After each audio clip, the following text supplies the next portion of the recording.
Alright, hi everyone. It's been a little bit of a time since our last video, but today we wanted to do a little something different, and we're going to be talking a little bit more about beekeeping today, why we fell in love with it and it's become our favorite hobby. The person right here in between us who has taught us everything about beekeeping and I think really given us the love for bees, and this is Katie, our most recent friend that we've come to hang out with a lot more than I think most friends that we make, because we're always here learning about bees, and she has ways to pull us in and teach us more and educate us and connect us with a lot more people in the community as well around this topic. So we're going to go and have an interview right over there and talk more about beekeeping with Katie. You want me to ask the question? Yeah, ask the question. Is it going? Like I can just start? Yeah, it's good. Okay. Okay. I'll ask the question and then Okay. answer. Okay. So introduce yourself, give us your name and how you got started in beekeeping. Yeah. Aloha. My name is Katie Metzger, and I have this little bee business called Hanai Hives. I started beekeeping about 15, 16 years ago in my kids' elementary school garden program. I, along with the other parents, felt it was really important to get our kids out and in playing in the dirt and learning where their food comes from. And I had no idea that experience that I thought in my mind was helping them was going to transform my life. And because this little food for thought program that this school garden program was sponsored by would put on films from time to time. One was about beekeeping and really the plight of the bees. And it was such a moving film. A bunch of the other parents and I walked out of the theater and were like, we have to do something. And we scratched down our names on a little piece of paper, and a very experienced beekeeper overheard us. He had just moved from Connecticut. And he said, I usually have a bee club, and let's meet up. And we did. We took him up on it, and he became our mentor, and I just fell in love with all things beekeeping, and I am just as in love or more than that very first day. So fun. Okay, why did you start Hanai Hives? Oh, well, for those that don't know, the word Hanai in Hawaiian means adopt. And if you've been beekeeping for any amount of time, you'll probably start to mentor someone if you've been doing it for a while. And there was someone I was mentoring back in the day, and she described the experience of, like, you're bringing bees into someone's life and their lifestyle. It's almost like you're showing people how to Hanai a colony of bees into their life. And I love that, and it just stuck. But the main reason why I wanted to start Hanai Hives is that there's so many people that are interested in beekeeping, but it's not an easy thing to jump into.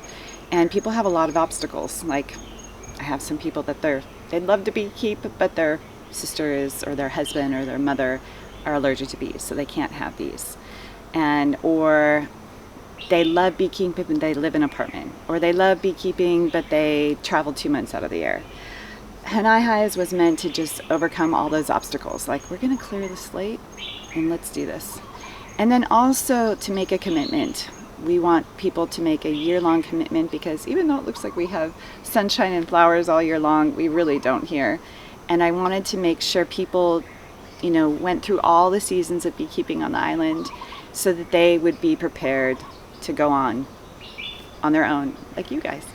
And we tell people we want them to come a minimum of once a month to work on their hive, because they have a dedicated beehive. But they can come 6 days a week. We're beekeeping 6 days a week to learn as much as they can. And we work one-on-one with people, because it's really important to me that people understand and get experience in the hive, because you build a relationship not just with the honeybees, but with the whole experience and ecosystem. You just get connected. And for me, I feel more connected to myself when I am immersed in nature like that.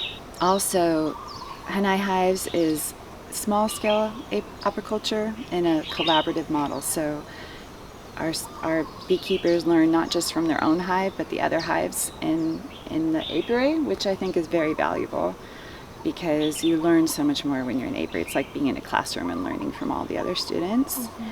And also just the rewards. Like, we have a hive that was over there, and it was puny. And when it was harvest season, the family couldn't harvest. Those bees needed all the honey for their hive. And so they harvested from my hive. This year, their hive is going off, and they've already harvested over a 5-gallon bucket. Wow. And there's another family in their experience, but now they're paying it forward, and they just got to harvest another 3 gallons of honey from that hive. And it looks like the original family is going to be able to harvest again. So I love the communal nature of sharing and learning from each other.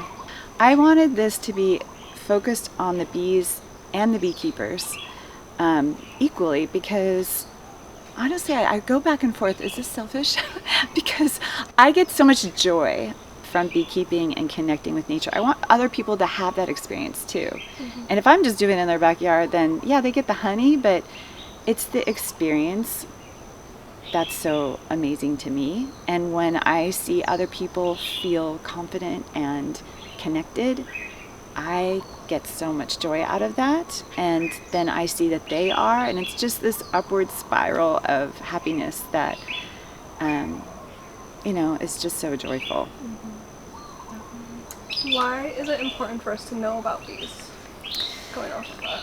Yeah, honeybees, of course, they're so critical for our food system. Over a third of the food that we eat is made possible by honeybees, and so they're a critical pollinator. And of course, we need to take care of all of our native pollinators as well. But that's the cool thing, is that when you are taking care of honeybees and you're gardening and you're not spraying your flowers and you're connected to your community, it's good for the whole ecosystem. But honeybees are so important because they are a sign of how healthy our environment is. And we've seen major losses. In fact, last year there was a 40% loss of honeybees on the mainland, at the same time that there was more bees than ever, which is such a weird kind of dichotomy. And that's because beekeepers on the mainland, sadly, are so used to losing their bees that they've, put in measures to multiply their hives, just expecting that they're going to lose a lot. So thankfully, we don't have to deal with that quite as much here on the islands. If you could tell anything to the bees, what would you tell them? Like, if you could communicate with them. You know what? Just love.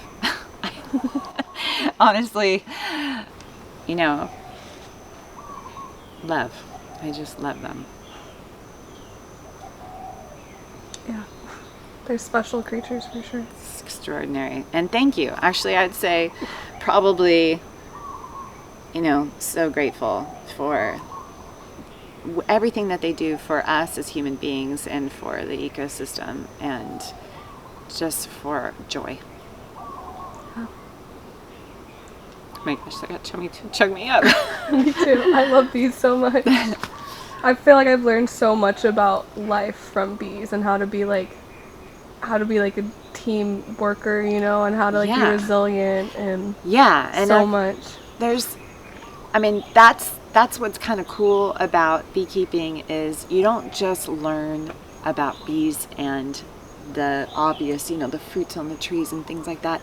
The way they live communally and the way they work together and the way they grow together is just extraordinary. The consensus building that they do, the way they communicate, the way they help each other, the way that they're not focused on what the Joneses are doing next door. They've got hives right next to them, and they are taking care of business, and they're busy and hardworking.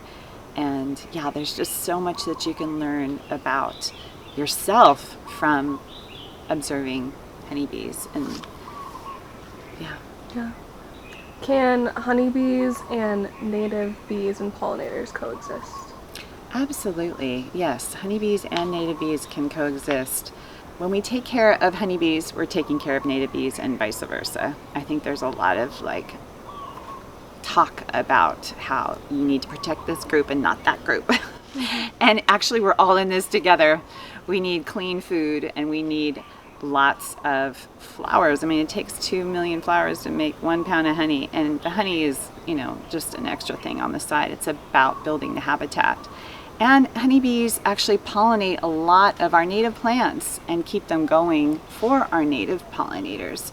So it's important to focus on both. We really need special attention to taking care of habitats, like for our native Hawaiian yellow-faced bee along the coastlines where their habitat is so small. But yeah, absolutely they can coexist. There is a great podcast, 2 Million Blossoms, by a researcher who focuses on all pollinators, and she speaks about that a lot, how you can't really help one without helping the other. Mm-hmm. Okay. Is there anything else you want to add?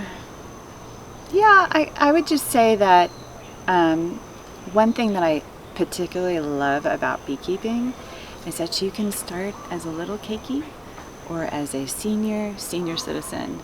And I love families. Ohana is doing this and discovering the world and something new together. I think it's such a wonderful family experience, and getting people outside together in nature and growing and learning together. I mean, what is better? And that's why I'm so grateful for this experience that I get to share with people. It's that intergenerational experience that is beautiful. Mm-hmm.